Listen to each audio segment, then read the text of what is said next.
2년 뒤면 인공지능이 인간의 모든 능력을 대체할 수 있다는 보고서가 나왔어요. 실리콘밸리 핵심 연구원들이 작성한 거고, 이 사람들은 농담하는 게 아니에요. 오픈 AI 샘 올트먼은 5년 안에 범용 인공지능이 온다고 공언했고, 구글 딥마인드도 비슷한 타임라인을 얘기하고 있거든요. 문제는 이게 사이언스 픽션이 아니라 지금 이 영상을 보시는 여러분들이 직접 경험하게 될 미래라는 겁니다. 10년 뒤면 여러분의 일자리가, 회사가, 어쩌면 인생 자체가 완전히 다른 모습이 될 수 있어요. 이 변화가 왜 피할 수 없는지, 그리고 우리가 지금 당장 뭘 해야 하는지 차근차근 얘기해 보겠습니다.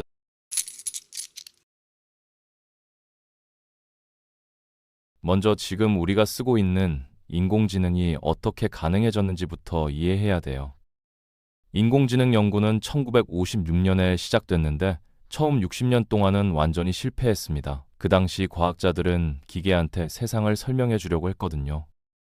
고양이를 알아보게 하려면 동물이고 다리가 4개고 털이 이렇고 저렇고 하나하나 다 가르쳐 줬는데 아무리 설명해도 기계가 세상을 알아보지 못했어요.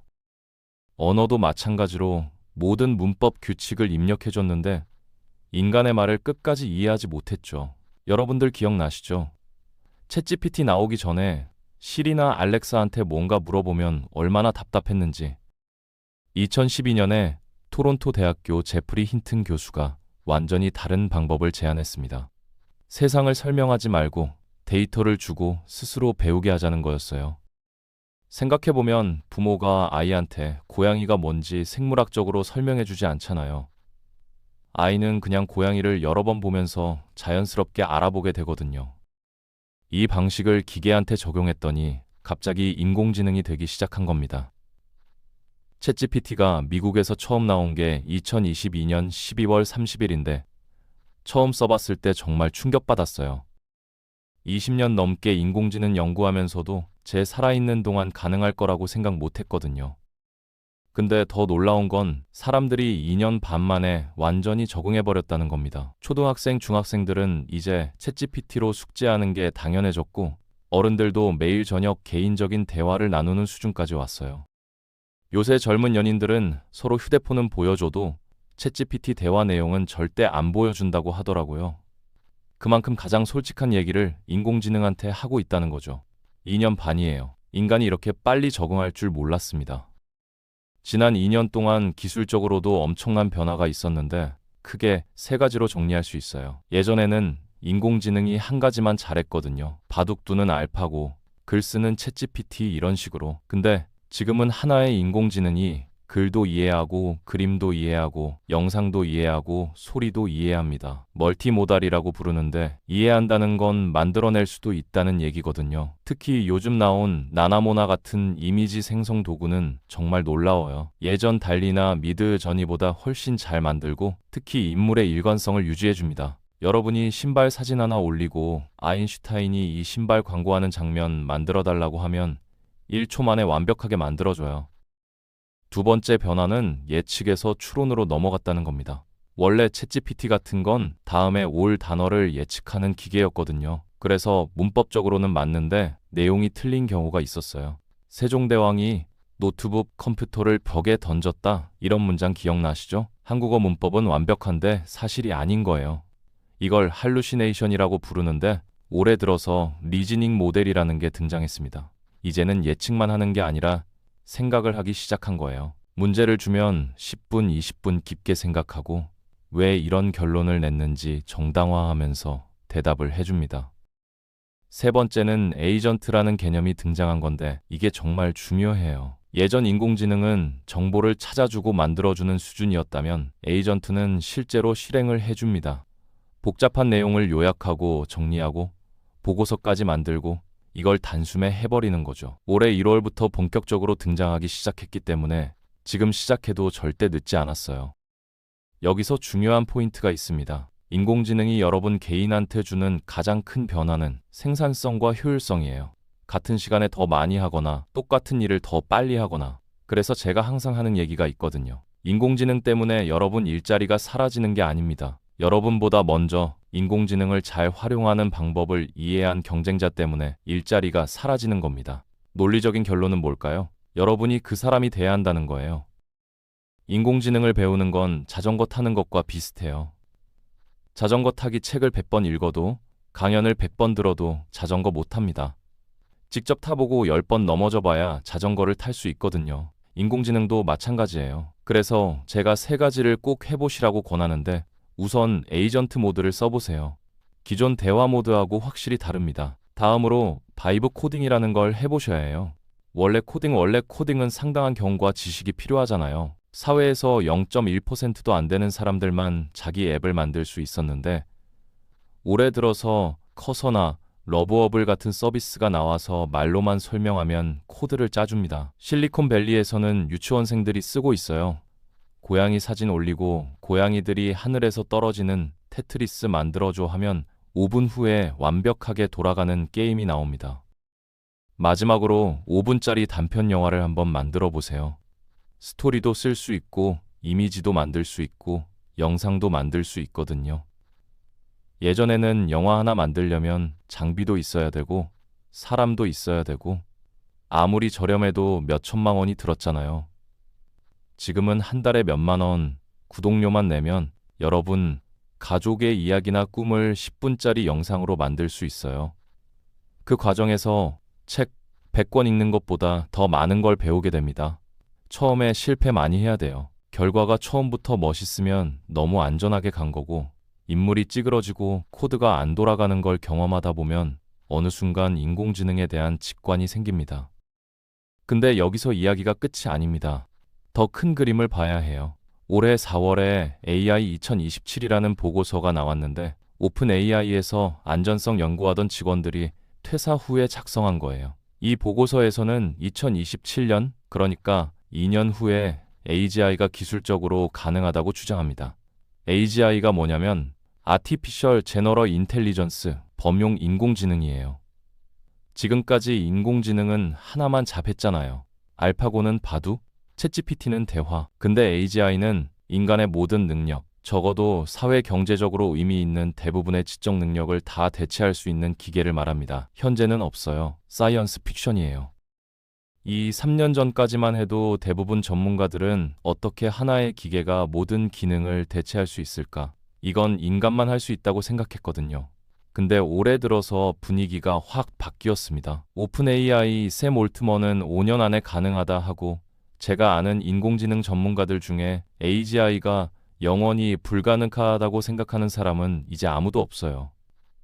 다만 2년인지 5년인지 10년인지 20년인지를 놓고 얘기하는 거죠.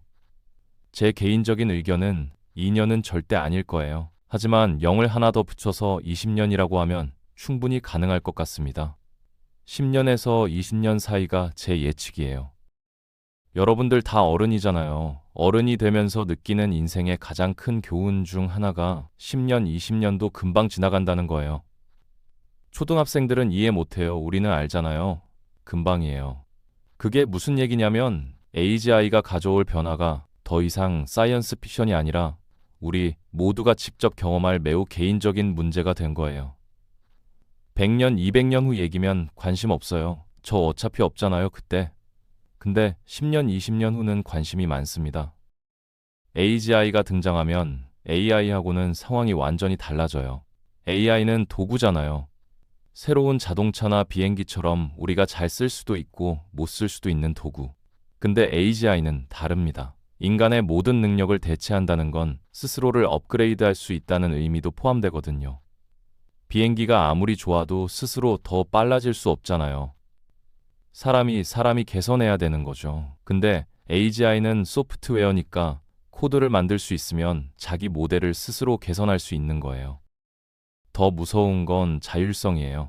지금 챗GPT는 자율성이 없어요. 여러분이 아무리 귀찮게 해도 대답 안 하기 싫다고 하는 AI는 없잖아요. 근데 AGI가 자율성을 가진다면 이건 큰 문제가 생깁니다. 자동차가 사람보다 빠른 건 상관없어요. 망치가 주먹보다 센 것도 상관없고 우리가 컨트롤할 수 있으니까. 근데 자율망치라는 게 갑자기 등장해서 드론 타고 다니다가 예측할 수 없는 시점에 내리칠 수 있다면 상당히 위협적이죠. AGI도 마찬가지예요. 인간의 통제에서 벗어나는 순간 문제가 심각해집니다. 흥미로운 게 뭐냐면 실리콘밸리에 있는 사람들, 이 기술을 개발하고 자본을 가진 사람들하고 나머지 인류하고 생각의 격차가 너무 커요. 이 사람들 다 합쳐봤자 10,000명 정도 될 건데 이 10,000명이 주장하는 건 AGI를 최대한 빨리 만들어야 된다는 거예요. 왜냐하면 AGI가 등장하면 인간이 멍청해서 못 풀었던 문제를 다 풀어준다는 거거든요. 핵융합 에너지 연구하는데 수십 년이 걸리는데 AGI가 풀어주면 인류는 무한의 에너지를 얻을 수 있고, 딥마인드의 데미스 하사비스가 하는 얘기가 세상 대부분 문제의 핵심은 에너지 문제라는 거예요. 무한 에너지가 있으면 대부분의 사회, 경제, 정치 문제가 사라진다는 주장이죠. 이 사람들은 효과적 가속주의라는 걸 믿어요. AGI가 가져다 줄 이득이 너무 크기 때문에 그 과정에서 생기는 일자리 문제나 가짜뉴스 같은 건 나중에 보면 아무것도 아니니까 무시하고 최대한 빨리 만들자는 거죠. 기후변화도 AGI가 해결해 줄 거라는 막연한 믿음이 있어요. 근데 제가 물어봤어요. 당신들이 생각하는 유토피아가 뭔데? 그랬더니 그냥 인간이 일 안 해도 되고 AI가 다 생산해주고 하고 싶은 거 하면 된대요. 이게 되게 캘리포니아 스타일 세계관인데 깊은 생각이 없어요. 옛날 얘기 끝에 그리고 영원히 행복하게 살았다 하는 것처럼. 3년 후에 백설공주 집 가보면 이혼했을 거예요. 여기서 로마 제국 얘기를 해야 돼요.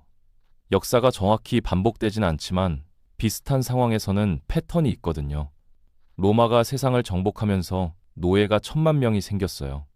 노예는 무료 노동력이잖아요. 그러니까 노동으로 먹고 살던 로마 시민들이 할 일이 없어진 거예요. 실업률이 40%까지 올라갔고 국가는 부자가 됐지만 혁명이 일어날 위기였죠. 그래서 뭘 했냐면 로마 시민이면 나라에서 먹여 살려주기로 한 거예요. 이게 기본소득의 시작입니다. 근데 먹여 살려줬더니 또 폭동이 나요. 왜? 지루하거든요. 할 일이 없으니까. 그래서 로마에 남은 유적이 뭘까요? 다 엔터테인먼트 시설이에요. 콜로세움에서 사람이 사람을 죽이는 걸 실시간으로 보면서 열광했던 거예요. 왜냐면 인생에 목표가 없고 따분한데 내가 행복한 법이 없으면 타인의 불행을 보면서 대리 행복을 느끼는 거거든요. 카이사르가 했던 말 있잖아요. 시민들한테는 빵과 서커스를 제공해주면 된다. 기본소득과 엔터테인먼트예요. 똑같은 일이 AGI 시대에 반복될 거라고 예측합니다. AI와 로봇이 1,000,000명 노예 역할을 하면서 노동의 가치가 떨어지고 대부분 사람들은 할 일이 없어지고 실리콘밸리 사람들이 먼저 기본소득 줘야 된다고 얘기하고 있잖아요. 샘 올트먼이 월드코인 만든 것도 같은 맥락이에요. 눈 스캔해서 인간이라는 걸 증명하면 암호화폐를 주는 건데 미래의 AI가 모든 노동을 했을 때 인간이라는 것 증명만으로 돈을 받는 시스템을 만들려는 거죠. 더 나아가서 현금 대신 오픈 AI 지분을 주겠다는 얘기도 나오고 있어요. 근데 로마에서 또 하나 배워야 할 게 있어요. 노예가 생기고 일반 시민들이 기본소득 받는 순간 민주주의가 무너지고 황제 제도로 바뀌었거든요. 많은 전문가들이 AI 시대에도 민주주의가 무너질 거라고 예측하고 있어요. 테크노 피우달리즘, 기술 봉건주의라고 부르는데 기술은 어마어마하게 발전했는데 사회 구조는 중세 시대가 된다는 거예요. 맨 위에 기술과 자본을 가진 0.001%, 중간에 인플루언서나 메가스타 1%, 나머지 98%는 그냥 살아가는 거죠. 예전 중세 시대의 농부처럼. 여기서 끝이 아닙니다. AGI가 계속 진화하면 어느 순간 ASI가 돼요. 인공초지능. 핵심이 두 가지인데 지능이 너무 발전해서 인간과 AI의 격차가 인간과 개미 격차처럼 돼버리는 거예요. 세상에서 가장 똑똑한 개미한테 상대성 이론 설명할 수 없잖아요. 비슷하게 ASI가 우리한테 뭔가 설명해도 이해할 수 있는 사람이 아무도 없는 수준이 되는 거죠. 그러면 ASI 입장에서는 답을 다 찾아냈는데 설명해봤자 인간이 이해를 못하니까 그냥 혼자 하는 게 효율적이라는 결론을 내릴 수밖에 없어요. 터미네이터처럼 AI가 인간을 미워해서 공격하는 게 아니에요. 이 친구들은 우리를 미워할 이유가 없어요. 오히려 우리를 위해서 점점 진화하는 건데 인간이 준 문제를 효율적으로 풀려다 보면 인간한테 다 설명하고 허락받는 게 비효율적이 되는 거죠. 우리가 아이한테 약을 사탕이라고 속이는 것처럼 AI도 우리를 위해서 속일 수밖에 없게 됩니다. 그래서 제가 하고 싶은 이야기가 있어요. 앞으로 5년 길어봤자 10년 안에 하고 싶었던 거 다 하세요. AGI가 등장하면 우리한테 잔소리를 하기 시작할 거거든요. 밤 11시에 치킨 주문하면 AI가 막을 거예요. 건강 상태 봤더니 이건 아닌 것 같다고. 처음에는 설득하려 하겠지만 안 통하면 그냥 옵션 자체를 없애버릴 겁니다. 어른의 정의가 뭐예요? 내 돈으로 내가 선택해서 내 인생을 망칠 수 있는 거잖아요. 비합리적인 선택을 할 자유가 있는 거죠. 근데 AGI 시대에는 그게 안 돼요. 우리 모두가 영원히 어린아이가 되는 겁니다. 실리콘밸리 사람들은 이걸 유토피아라고 하는데 저한테는 끔찍하게 들려요. 마추픽추 가고 싶으면 지금 가세요. AI는 유튜브 영상 보라고 할 거예요. 가봤자 똑같다고. 회사 그만두고 1년 동안 시 쓰고 싶으면 지금 하세요. AI는 커리어에 문제 있다고 막을 겁니다. 인간의 가장 근본적인 자유는 내 인생을 망칠 수 있는 자유인데 AGI는 우리가 가장 합리적이고 건강한 쪽으로 살도록 가스라이팅 할 거예요. 멜 깁슨 감독의 아포칼립토라는 영화 아시나요? 16세기 아즈텍 제국 배경인데 주인공이 노예로 잡혀갔다가 탈출에 성공해요. 드디어 자유를 찾고 절벽에 올라 바다를 보는데 수평선 끝에서 스페인 배들이 오고 있어요. 영화는 거기서 끝납니다. 스페인이라는 더 강한 존재가 오는 순간 그동안 있었던 일들은 아무 의미가 없는 거예요. 저는 AGI가 지금 그 상황이라고 봐요. 2년 전까지만 해도 안 보인다고 했는데 지금은 눈 크게 뜨고 보면 보여요. 그리고 몇 달마다 돛대가 점점 커지고 있습니다. 분명히 이쪽으로 오고 있어요. 정리하자면 이렇습니다. 인공지능 기술은 안 쓸 수가 없어요. 역설적으로 더 많이 써야 됩니다. 당장의 경쟁은 인간 대 기계가 아니라 나보다 AI를 더 잘 쓰는 다른 인간과의 경쟁이에요. 그리고 AI가 AGI로 가면서 노동의 가치는 떨어지고 자본의 가치가 올라갈 겁니다. 사회 전체적으로 좋은 얘기는 아닌데 과학자로서 솔직하게 말하면 인공지능 시대의 가장 큰 경쟁력은 자본이에요. 돈 많이 모아두세요.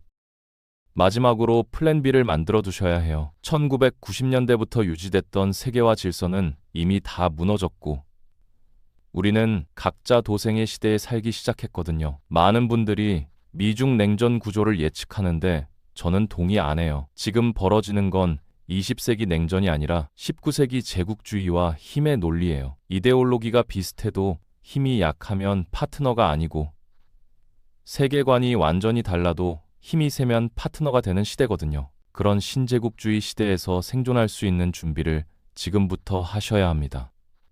클로드는 AI이며 실수할 수 있습니다. 응답을 다시 한번 확인해 주세요.